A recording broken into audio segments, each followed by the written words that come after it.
우리는 계속해서 아람과 북이스라엘과의 대치되어 있는 그런 상황을 지금 생각을 하고 있습니다. 그 당시에 아람과 이스라엘 사이에는 아주 적대 관계에 있었습니다. 그래서 아람에서는 기회만 있으면 북이스라엘을 좀 점령하고 또 많은 노량물을 갈취해가는 그런 아주 악의 존재로서 주변에 있었습니다.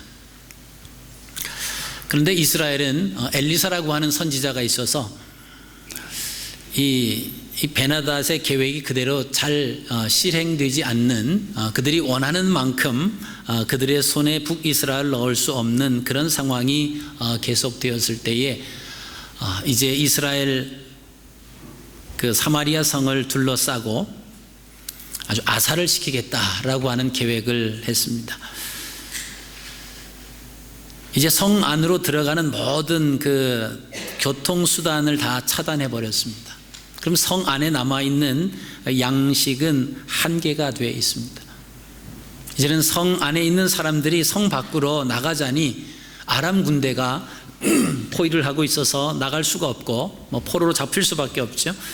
그 사람이 가만히 있자고 하니 거기서 이제 먹을 모든 양식이 동이 났습니다. 그래서 우리가 지난 시간에 살펴보신 것처럼 서로 인육을 먹을 수밖에 없는, 그리고 정말 부정스럽게 여기는 나귀 머리를 사야 하는, 그리고 비둘기 똥을 돈 주고 사야 하는 그런 처절한 가운데 놓여져 있었던 상황을 우리가 보시게 됩니다.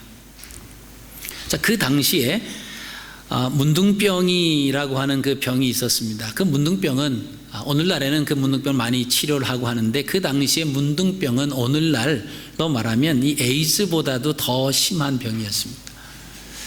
문둥병에 걸리면 일단은 성 내에 살 수가 없었습니다. 성 밖에 나가서 그 사람들끼리 모여서 사는 격리가 될 수밖에 없었고, 그들에게 이제 성중에 있는 친척들이 또 아는 사람들이 어느 중간 지점 갔다가 음식 먹을 것을 놓고 옷을 갖다가 주고, 그럼 그 사람들이 이제 가족들이나 친지들이 돌아간 후에 또 그 지점에 와서 음식과 먹을 것을 가져다가 살아가는 그런 상황에 있었습니다. 이게 문둥병에 걸렸다라고 하는 것은 한마디로 말하면 소망이 없는 겁니다.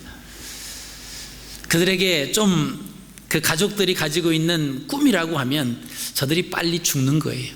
빨리 죽어서 가족에게도 고생 안 시키고 또 자기도 죽을 병에 걸렸으니까 어차피 회복될 수 없는 병이니까 고생하지 말고 죽는 것이 차라리 나을 것이다 라고 하는 그런 상황 속에 있었던 병이었습니다.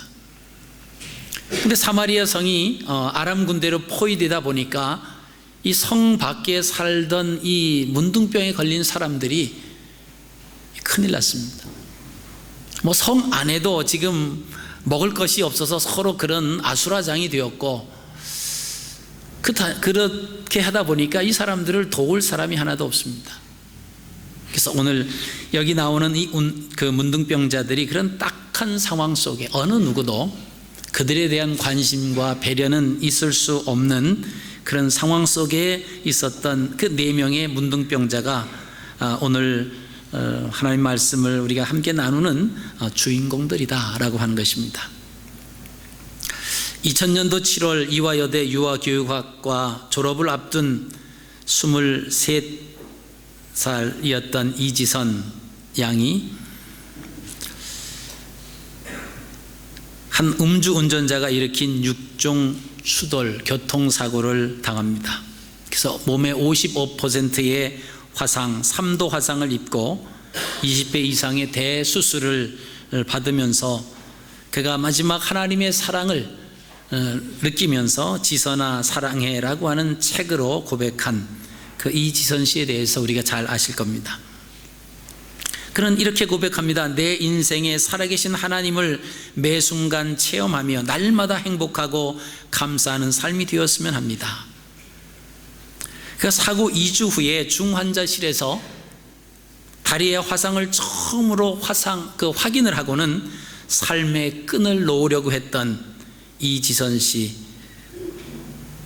그때 그 어머니가 그 지선양의 옆에서 눈물을 흘리면서 이렇게 기도했다고 합니다. 에스겔서의 마른 뼈가 되살아난 것 같이 우리 딸의 생명을 더욱 강건하게 하여 주옵소서 라고 하는 그 눈물로 흘리는 그 기도를 들으면서 이 이지선 양은 눈물로 범벅이 된 밥알을 하나를 억지로 삼키기를 시작을 했다고 합니다. 그 이후에 모든 생명에는 하나님이 맡겨주신 사명이 있다라고 하는 믿음으로 매일 한 가지씩 감사의 조건을 찾기를 시작을 했습니다.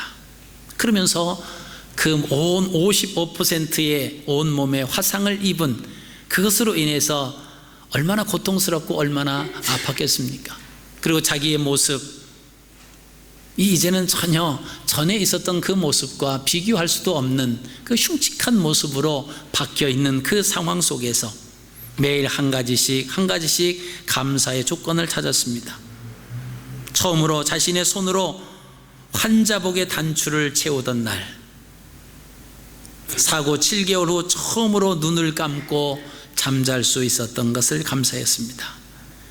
씻을 수 있는 발이 있는 것까지도 보통 사람에게는 아무것도 아닌 소박한 일에 이지선 씨는 감사하기 시작했습니다.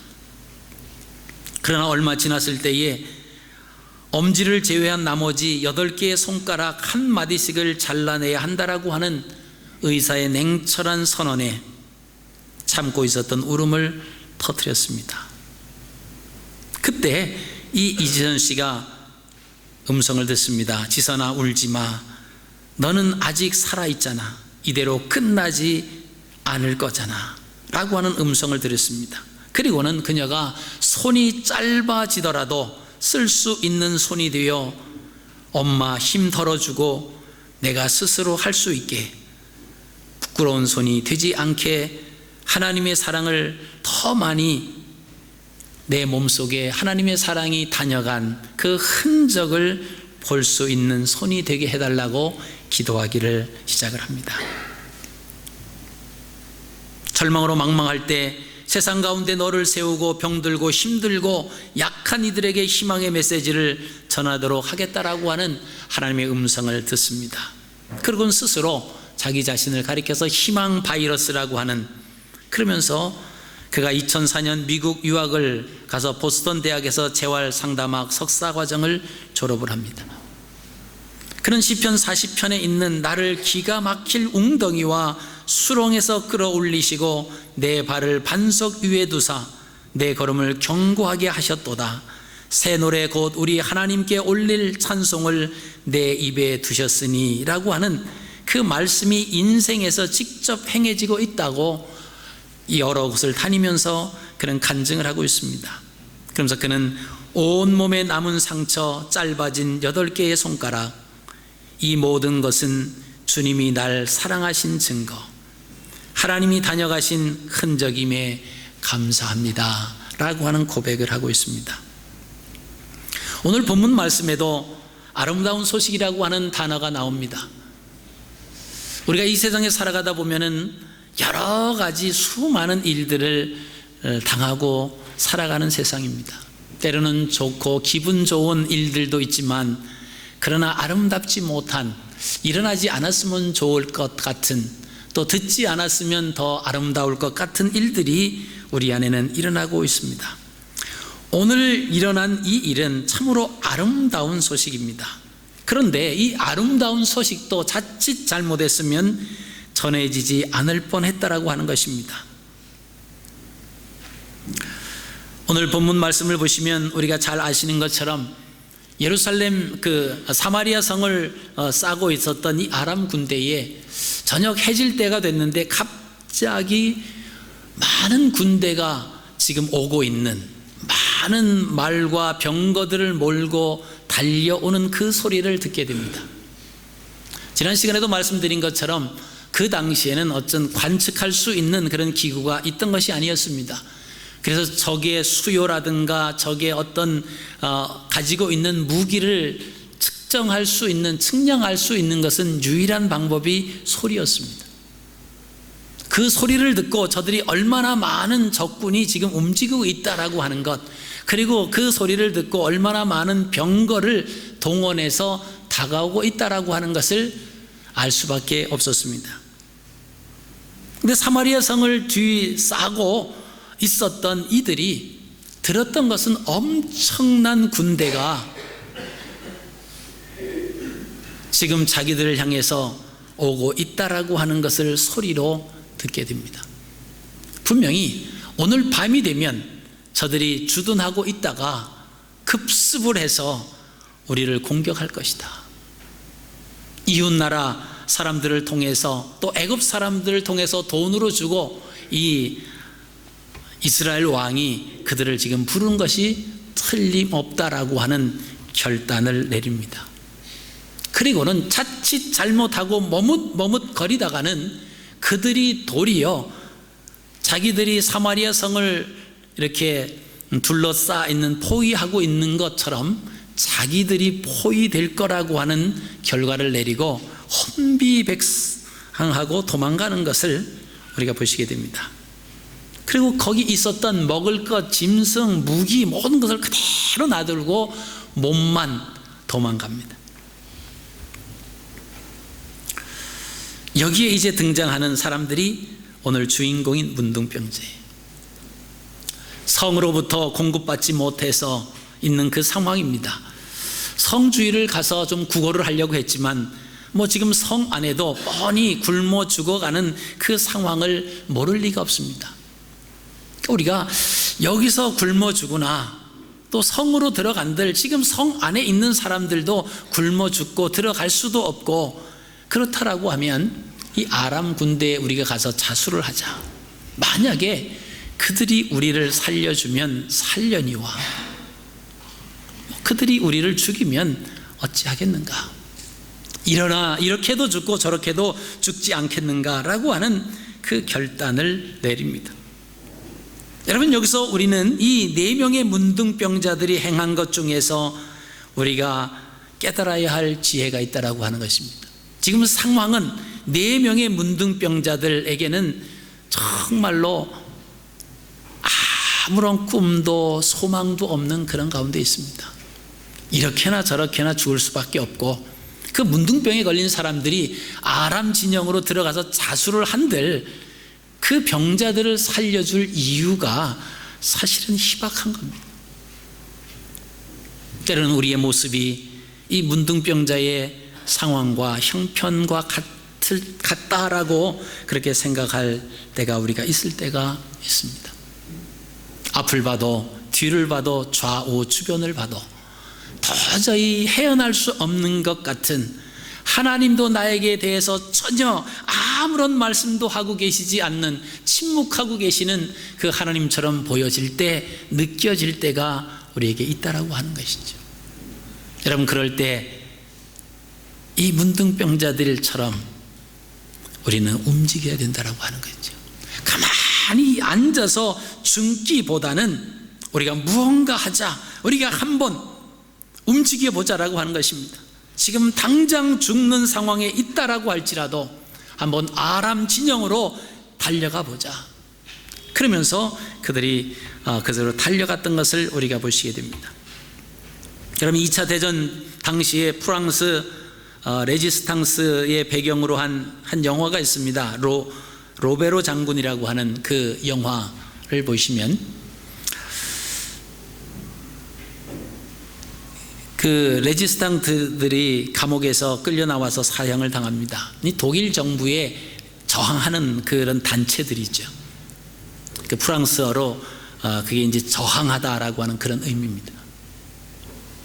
그때 포로로 잡혀와서 기둥에 묶이고 이제 사형을 당하려고 하는 그 순간에 그 레지스탕트로 인해서 잡혀온 그 사람 중에 한 사람이 그렇게 외쳤다고 합니다. 나는 장사나 하고 돈이나 벌며 살다가 잘못 잡혀온 사람입니다. 난 레지스탕스하고는 아무 관계도 없고 관심도 없습니다. 나는 무죄입니다. 죽을 이유가 없습니다. 나를 살려주십시오.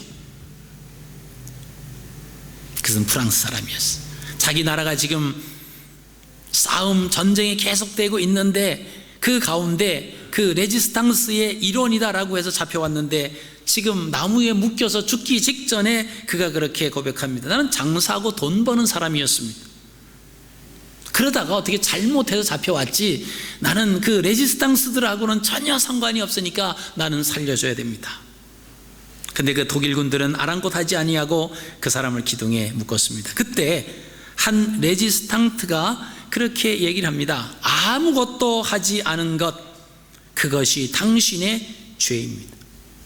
지금까지 5년 동안 전쟁이 계속되었고 수백만 명이 피를 흘리며 죽어갔습니다. 우리 조국과 민족이 절망 직전인데 아무것도 하지 않았다고 당신이 고백하는 그 고백, 그것 때문에 당신은 죽어야 할 이유입니다. 그게 그 영화 장면에 나옵니다. 여러분, 우리는 우리가 살고 나야 된다라고 하는 그 이유 때문에, 나만 잘 살면 되고 나만 먹고 살면 된다라고 하는 그 이유 하나만 가지고 다른 사람들에게 전해야 할 좋은 소식을 전하지 않고 있을 때가 있다라고 하는 것이죠. 자, 먼저 이 문둥병자들이 제일 먼저 알려주는 것이 있습니다. 그것이 뭐냐 하면 인간의 운명은 정해졌다라고 하는 거예요. 어떤 운명입니까? 죽는다라고 하는 거예요. 성경에도 한 번 죽는 것은 하나님께서 정하신 이치다 그랬습니다. 어느 누구도 예외가 없습니다. 모든 사람이 이 땅에서 살다가 다 죽습니다. 그건 하나님께서 정하신 이치입니다. 근데 사람들은 이것을 모르고 살아가죠. 여러분, 인간이 가장 죽음을 심각하게 생각할 때가 언제입니까? 사람이 죽어서 장례식장에 참석했을 때, 아, 사람이 죽는구나, 사람이 영원토록 살지 못하는구나 라고 하는 것을 느끼게 됩니다. 며칠 전에 시드니 총영사관의 국정원 부총영사로 근무하다가 지금은 미국 시카고로 발령한 이한웅 부총영사의 아들의 장례식에 참여를 했었습니다. 군대를 제대하고 복학하기 전에 한 6개월 정도 호주에 대한 경험을 쌓아보겠다고 호주에 왔다가 한 달 만에 교통사고로 죽음을 당했습니다.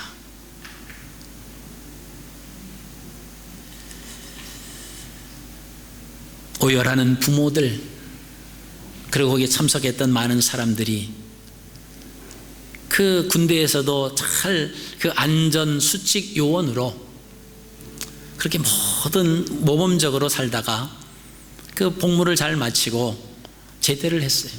제대하고 복학하려고 하니까 6개월 정도 그 갭이 있어서 호주에 와서 한번 삶의 좀 경륜을 넓히고 복학하겠다라고 생각을 하고 호주로 왔습니다. 그게 한 달이었어요. 여러분, 화장터에서 화장 예배를 드리고 사람들이 헌화를 하고 마지막 순간 그 커튼이 쫙 닫혀질 때, 이제는 더 이상 죽은 시신이라도 가까이 할 수 없다라고 하는, 정말 죽음이 이제는 우리와 그 사이를 갈라놓았다라고 하는 것을 느끼는 순간이었습니다. 여러분, 우리는 반드시 죽는다라고 하는 거예요. 어느 누구도 예외가 없습니다. 그런데 죽음에 대한 준비는 하고 있지 않다라고 하는 거죠.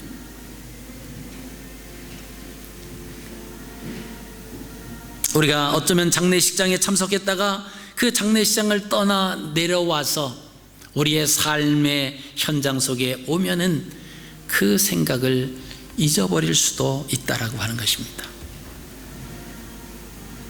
오늘 우리가 이 문둥병자들에게 가장 먼저 배워야 할 것이 무엇이냐라고 하면 오늘 4절 말씀입니다. 만일 우리가 성읍으로 가자고 말한다면 성읍에는 굶주림이 있으니 거기서 죽을 것이요, 만일 우리가 여기서 머무르면 역시 우리가 죽을 것이라.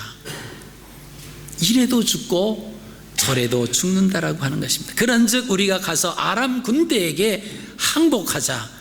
그들이 우리를 살려두면 살 것이요 우리를 죽이면 죽을 것이다. 어차피 죽을 인생입니다. 근데 한 가닥 희망은 아람 군대로 갔을 때 그 사람들이 우리를 살려두면 살 수 있다라고 하는 실오라기 같은 희망이 하나 있습니다. 그래서 문둥병자들은 지금까지 살던 곳을 떠나게 됩니다. 여러분, 우리의 삶 속에서 앞뒤 좌우로 우겨쌈을 당한 것 같은, 어떻게 보면 문둥병자들보다 더 희망조차 없어 보이는 그런 상황에 우리가 놓여 있을 때가 있습니다. 여러분, 그 절망이 아니에요. 이 당시에 문둥병자들은 어떠한 의학과 어떠한 의사로도 고침을 받을 수 없었습니다. 그러나 단 한 가지 이들이 고침받을 수 있는 길은 있었습니다. 그것은 하나님의 전적인 주권 이외는 없었다라고 하는 것이죠. 예수님 이 땅에 오셔서 공생애를 하실 때에도 많은 문둥병자들을 고치신 기록이 있습니다. 그때도 역시 문둥병에 걸리면 격리되어서 살아가야 됐고 아무런 소망도 없었던 그 사람들이 예수님을 만나고 너희 제사장들에게 가서 몸을 보이라고 그렇게 했던 그 10명의 문둥병자들이 다 고침을 받았지만 그 가운데서 한 사람만 주님께로 와서 감사하다고 고백을 했던 그 모습을 주님이 보시면서 10사람 모두 고침을 받았는데 다른 9명은 어디 있느냐고 찾으시는 것을 우리가 기억을 합니다. 여러분, 우리에게 힘들고 어려운 그런 상황이 우리 앞에 놓여져 있을 때 우리가 달려갈 곳은 바로 하나님이다라고 하는 겁니다. 하나님을 찾아야 될 줄로 믿습니다. 성 안에 들어간들 죽어요. 가만히 있어도 죽습니다. 이들은 용기를 냈습니다. 그리고 아람 군대로 가서 항복하기로 결단을 내렸습니다. 만약에 이 4명의 문둥병자들이 우리의 신세 타령을 하면서 거기 앉아서 손 붙잡고 울면서 있다가 굶어 죽었다라고 하면 죽지 않아도 될 상황이었음에도 불구하고 그들은 죽었을 것입니다. 그리고 성 안에 있었던 이 이스라엘 백성들 역시도 이 아름다운 소식을 들을 수가 없었을 것입니다. 가봤더니 텅텅 비어 있습니다. 천막을 들어갔더니 먹을 것도 많이 있었습니다. 금, 은이 잔뜩 있었어요. 그것을 갖다가 집에다가 숨겨놓고 또 다른 천막에 또 들어가서 그런 일을 행합니다. 그러다가 문득 이들이 깨닫습니다.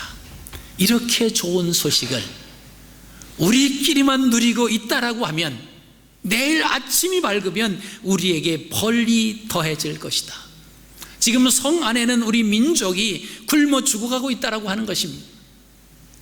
근데 우리만 이렇게 잘 먹고 화스러운 것을 누리고 있다라고 하면 내일 아침이 밝아질 때까지 우리만 킵하고 있다라고 하면 이것이 우리에게 화가 될 것이다라고 하는 생각을 합니다.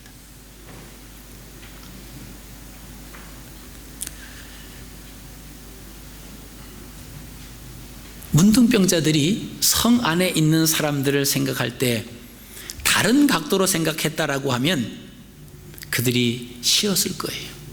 자기들 병에 걸렸다고 그 성 안에서 내어 쫓았던 사람입니다. 어떻게 보면은 안 좋은 감정을 가지고 있을 수 있습니다.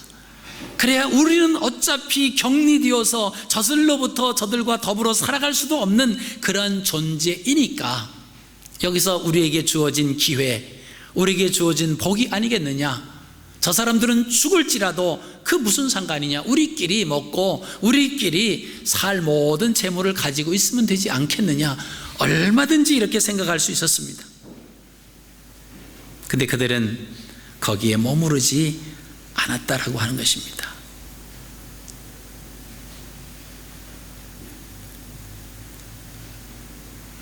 그들이 자기들이 받은 이 혜택을 보니까 자기들이 행한 것은 아무것도 없었다라고 하는 거예요.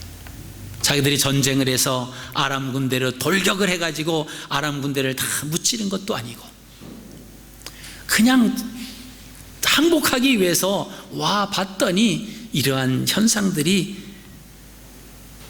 자기들 삶 가운데 이루어졌던 것입니다. 여러분, 우리가 아름다운 소식이 뭘까요? 그것은 예수 그리스도를 믿고 하나님의 백성이 되는 것, 이것보다 더 아름다운 소식이 없습니다. 우리는 그 비밀을 알아요. 우리는 예수 그리스도를 믿으면서 하나님의 자녀가 됐다라고 하는, 그래서 이 세상에서 삶이 끝나도 우리의 생이 끝나는 것이 아니고 하나님 나라에 가서 하나님을 찬양하며 영원토록 살 그 영원한 생명이 있음을 우리는 압니다. 세상 사람들은, 아직까지 하나님을 모르고 있는 사람들은 그 비밀을 모르고 있습니다. 우리는 생각하죠. 그래, 너희들은 하나님을 믿지 않고 있으니까 그냥 그렇게 믿다가 지옥으로 가는 것이 당연하다, 그런 생각을 할 수 있습니다. 오늘 문둥병자들이 느꼈던 것은, 우리가 행한 것은 아무것도 없다라고 하는 거예요. 그런데 우리가 이런 놀라운 혜택을 받았다라고 하는 거죠. 우리만 이것을 누리고 있다라고 하면 내일 아침이 되는 때까지도 우리만 누리고 있다라고 하면 우리에게 벌이 임할 것이다. 하나님께서 우리를 불러주신 목적이 무엇이겠습니까? 구원받고 하나님 나라 자녀가 돼서 하늘나라 가는 그것으로 끝나지 않는다라고 하는 것입니다. 이 비밀을 모르는 사람들에게 우리만 누리는 것이 아니라 이것을 우리가 증거해야 된다라고 하는 것입니다. 여러분, 그래서 전도라고 하는 것은 내가 만난 하나님, 나에게 베풀어 주신, 값없이 베풀어 주신 그 놀라운 사건들을 증거하는 것이 그게 전도입니다. 누가 전도할 수 있냐 하면 내가 구원받은 것에 대해서 감격하는 사람만이 사실 전도할 수 있습니다. 그 감격이 없는 사람은 전도하라고 그러면 부담이 가요. 그 사람이 교회 다닌다라고 하면 어떻게 할까?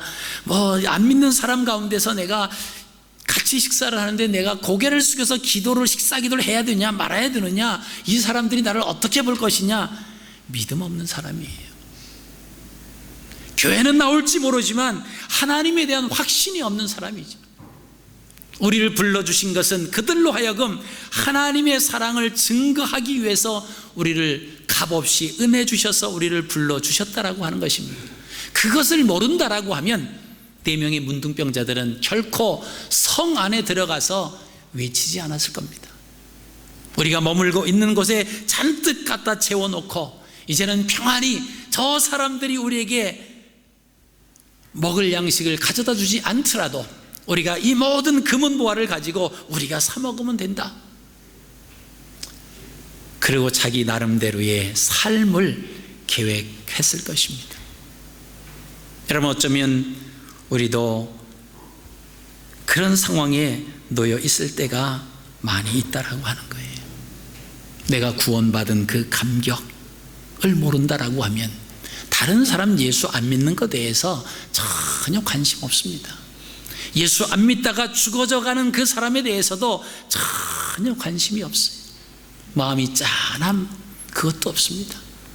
내 주위에 있는 내 돈이 안 나가면 좋고 내 삶에 영향만 안 끼치면 그 사람이 어떻게 돼서 구원받지 못하는 사람으로 살아갈지라도 아무런 느낌과 죄책감 없이 살아가는 사람들,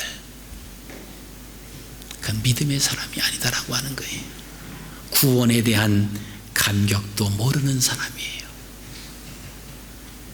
마지막 날 주님 앞에 서서 주님이 그러시겠죠. 너는 이 세상에 살아가면서 나를 믿는다라고 하면서 그 귀한 아름다운 복음을 내가 받았음에도 불구하고 너는 어떻게 살아왔느냐, 그 복음을 누구에게 전하고 왔느냐. 저는 정말 깡패요, 죄를 짓는 그런 사람에게 그 복음을 전하다가 두드려 맞고, 그럼에도 불구하고 또 전하다가 또 두드려 맞고 계속 하다가 결국 그 사람이 예수 그리스도를 믿었습니다 라고 하는 고백. 우리가 복음을 한 번 전했다고 사람들이 아멘 할렐루야 그리고 받아들이는 그런 것이 아니죠. 근데 우리는 그것을 받아요. 내가 한마디 하면 저 사람이 다 받아들이고 다 예수님 믿는 그 자리에 얼른 돌아오는 그 모습을 바라기를 원하는 거예요.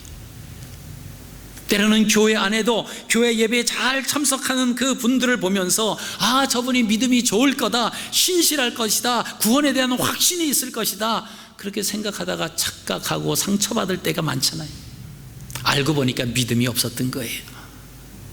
신학 박사고 목사고 뭐 이런 직분을 맡았지만은 알고 보니까 믿음이 없었어요. 알고 보니까 구원에 대한 감격도 갖고 있지 않은, 구원에 대한 확신도 없었던 그 사람들이었다라고 하는 것을 우리가 발견할 수 있잖아요.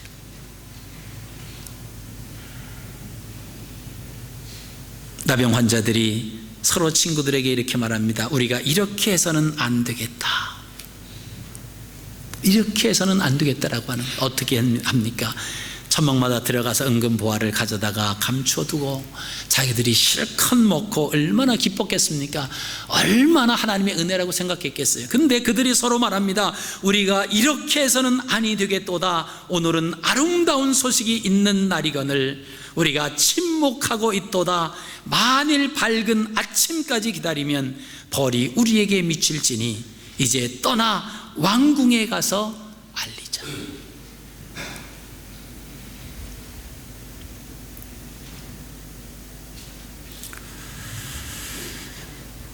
여러분, 그 당시에 문둥병자들, 로마서 3장 말씀을 보면 의식 없이 걷는 그 발은 피 흘리는데 빠른 발이다, 이런 말이 있습니다.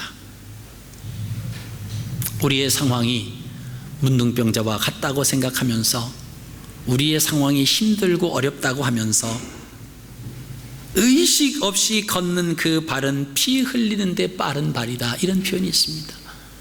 우리가 살아가는 의식이 없는 거예요. 하나님의 은혜로 구원받은 감격이 없을 때 하나님 앞에 예배 나오는 의미가 없잖아요. 예배 드리는데 예배의 감격이 없습니다. 십자가를 봐도 아무런 느낌이 없어요. 성경 말씀을 피고 찬송을 부르지만 그 찬송의 가사가 내 마음에 하나도 부딪히지 않는다라고 하면 우리는 하나님을 믿는 게 아니에요. 구원받은 하나님의 자녀가 아니다라고 하는 것입니다.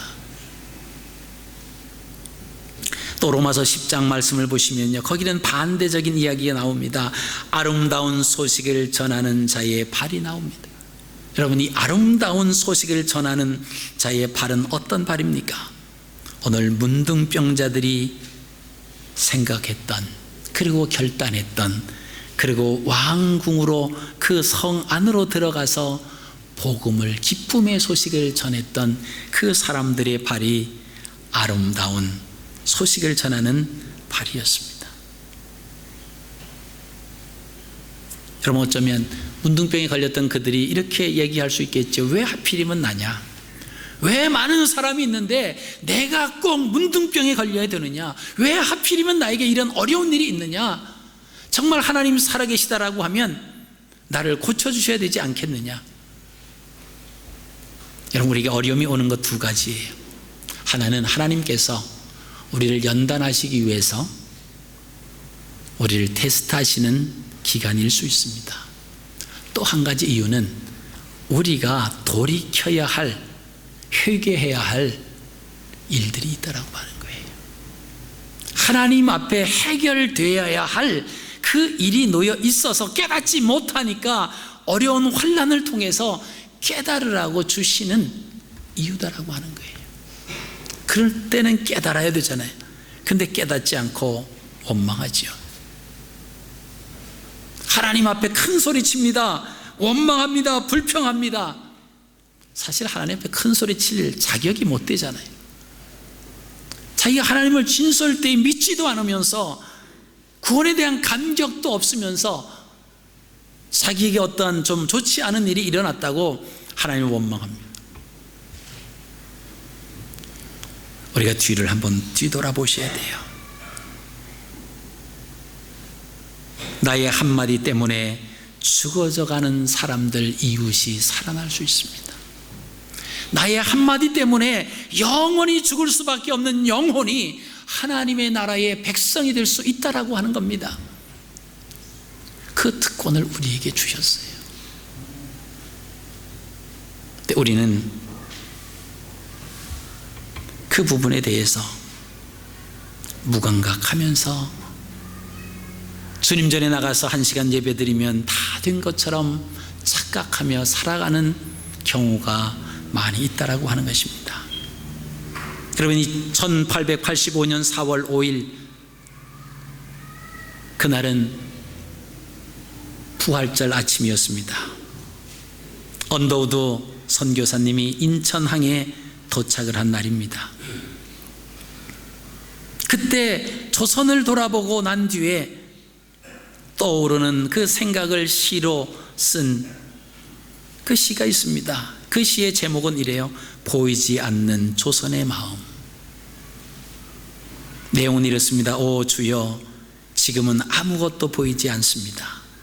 메마르고 가난한 땅, 나무 한 그루 시원하게 자라오르지 못하고 있는 땅에 저희들을 옮겨와 앉히셨습니다. 그 넓고 넓은 태평양을 어떻게 건너왔는지 그 사실이 기적입니다.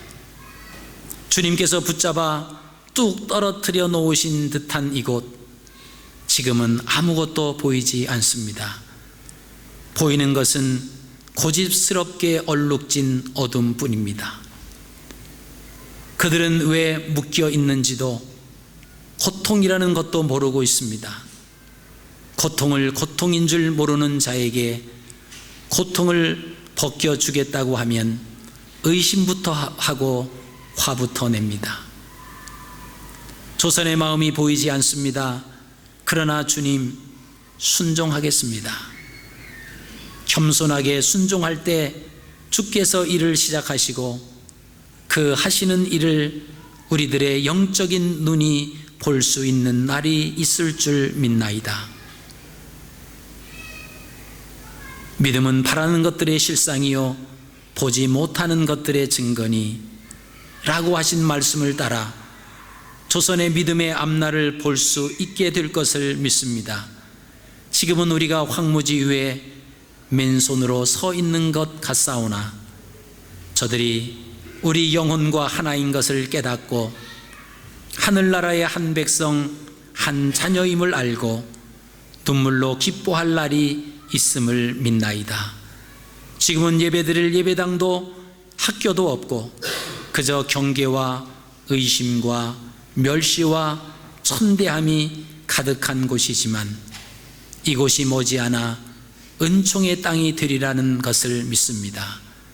주여, 이제 제 믿음을 붙잡아 주소서. 이것이 언더우드가 복음을 전하기 위해서 한국 땅에 들어와서 조선을 바라본 그 시점이었습니다. 아무것도 보이지 않았습니다.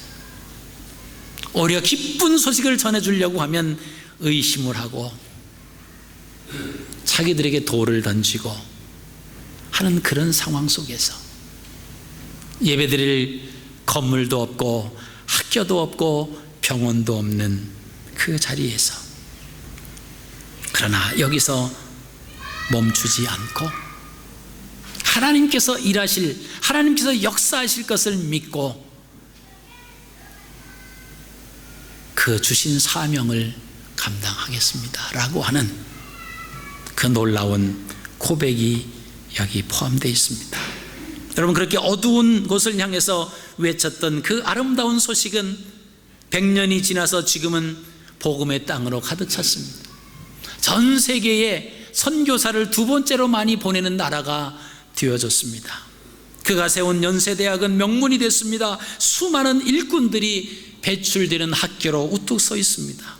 만약에 그때 당시 언더우드 선교사님이 여기는 도저히 불가능한 일이다 라고 하고 보따리를 챙겨서 고국으로 돌아갔다라고 하면 오늘날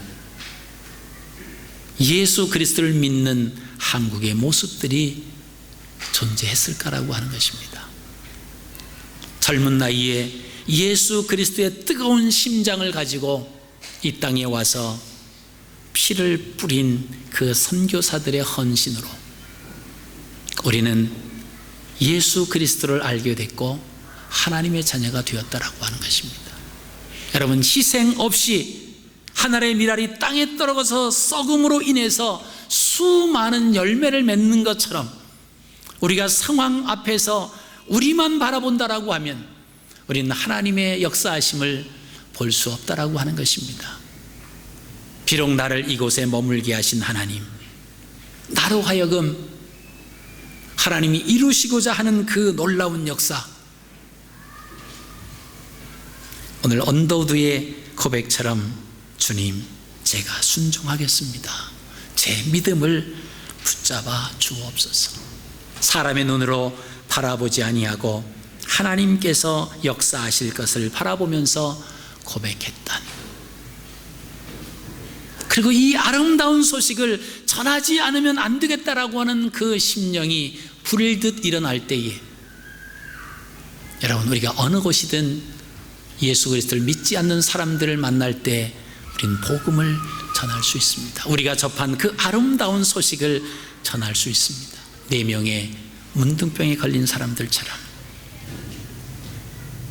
우리의 상황이 어찌 되었든들 하나님이 베풀어 주신 그 놀라운 사랑 앞에 그 놀라운 아름다운 소식을 자기들만 가지고 있지 아니하고 자기 동족 성 안에서 굶어 죽어가는 그 사람들에게 이 복음의 소식, 기쁨의 소식을 전하는 그들의 모습처럼 우리에게 주어지신 그 삶 속에서 우리가 전해야 할 복음, 우리를 만나는 사람들에게 우리가 무엇을 전해야 될 것인가를 우리가 깊이 묵상하시면서 이번 한 주간 또 승리하시는 복된 삶이 되시기를 주님의 이름으로 축복합니다.